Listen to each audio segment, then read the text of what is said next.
पहाटेची वेळ, घड्याळात वाजले होते 3:15. संपूर्ण पुणे शहर गाढ झोपेत होतं. पण डेक्कन परिसरातील एका कॅफे बाहेर काही संशयास्पद सावल्या दबा धरून बसल्या होत्या.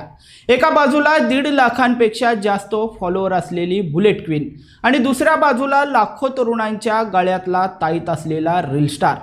ज्या हाताच्या जोरावर त्यांनी लाखो लाईक्स मिळवलेले होते, त्याच हातांनी पहाटेच्या अंधारामध्ये चक्क कोयते उपसले गेले. पण हे असं का घडलं? एका कमेंटने सुरू झालेला खेळ रक्ताच्या थरोळ्यात कसा संपला, हेच आपण या व्हिडिओच्या माध्यमातून पाहणार आहोत. नमस्कार, मी हुसेन नदाफ आणि तुम्ही पाहता यस प्राईम न्यूज. व्हिडिओला सुरुवात करण्यापूर्वी तुम्ही आमच्या चॅनलवर नवीन असाल तर लगेचच यस प्राईम न्यूजला सबस्क्राईब करा आणि त्यानंतर बेल आयकॉन दाबायला मात्र विसरू नका. सोशल मीडियाची प्रसिद्धी तुम्हाला स्टार बनवू शकते, पण तीच प्रसिद्धी जेव्हा डोक्यात जाते तेव्हा ती तुम्हाला थेट गजाआड ढकलते. आज आपण एक अशी थरारक घटना पाहणार आहोत ज्याने अख्ख्या महाराष्ट्राला सुन्न केलेला आहे.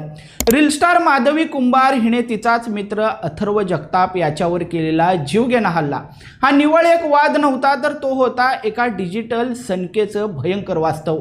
या कहाणीची सुरुवात झाली सातारामधील कास पठारावरून. गाडीचा कट मारल्यावरून हे 2 रील स्टार आमने सामने आले होते. सामान्य माणसासाठी हा एक रोजचा वाद होता, पण रीलच्या जगातील इगो खूप मोठा असतो. रस्त्यावरची ही बाचाबाची थेट पोहोचली डिजिटल वॉरमध्ये. लाईक्सची होड, एकमेकांना दिलेली आवाहनं आणि कमेंट सेक्शनमध्ये पेटलेली आग. दररोज एक नवा व्हिडिओ, दररोज नवा टोमणा. कॅमेऱ्यासमोर ते दोघेही हसत होते, गाणी लावत होते, पण कॅमेऱ्याच्या मागे मात्र एका भयानक हल्ल्याचा प्लॅन आखला जात होता. 15 ऑगस्टच्या पहाटे कॅफे फ्लाइंग जिप्सीमध्ये अथर्व जगताप हा आपल्या मित्रांसोबत पार्टी करत होता. त्याला कल्पनाही नव्हती की बाहेर त्याचा काळ वाट पाहत उभा आहे. पहाटे 3:15च्या सुमारास अथर्व जसा बाहेर पडला तसा काही चेहऱ्यांवरचा बुरका हा गळून पडला. अथर्वचा मार्ग रोखला गेला आणि वाद पेटला. परिस्थिती हाताबाहेर जाते हे लक्षात येताच अथर्व हा जीवाच्या आकांताने कॅफेच्या आतमध्ये पळाला, पण शिकारी मागून आतमध्ये शिरले. अचानक हातामध्ये धारदार कोयते चमकले. एका मागोमाग एक वार करत डोका आणि गळ्याला लक्ष्य करून जीवघेणे प्रहार अथर्ववर करण्यात आले.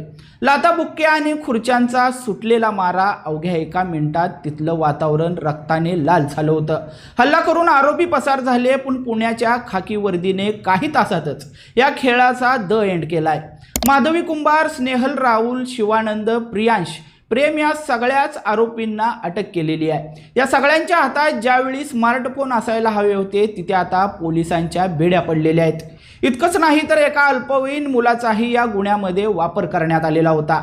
काही सेकंदाच्या व्हिडिओसाठी सगळी गँग आता थेट तुरुंगातील कोठडीत पोहोचली आहे. पण मित्रांनो, खरी भीती इथे संपत नाही, तर ती इथून सुरू होते. आज एक रील व्हायरल झाली की डोक्यात हवा जाते. 1-2 लाख फॉलोअर्स मिळाले की स्वतःला कायद्यापेक्षा मोठे समजण्याची चूक केली जाते. विचार करा, एखादी इंस्टाग्रामची कमेंट एका माणसाच्या जीवापेक्षा मोठी असू शकते का? स्क्रीनवर दिसणारे हे ग्लॅमर जग जितकं रंगीबेरंगी असतं, त्यामागे गुन्हेगारीची केवढी मोठी दरी दडलेली आहे हे या घटनेनं मात्र दाखवून दिलेलं आहे. अकाउंट डिलीट करता येईल, कमेंट मिटवता येईल, पण रक्ताचे डाग आणि लागलेला गुन्हेगारीचा शिक्का आयुष्यातून कधीच पुसता येत नाही. पुण्यात घडलेला हा प्रकार म्हणजे सोशल मीडियाच्या आहारी गेलेल्या प्रत्येक तरुणासाठी एक शेवटचा इशारा आहे.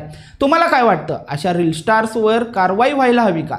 तुमचं मत आम्हाला कमेंटमध्ये नक्की सांगा आणि अशाच सत्य घटनांच्या मागोव्यासाठी आमच्या चॅनलला नक्की सबस्क्राईब करा. धन्यवाद.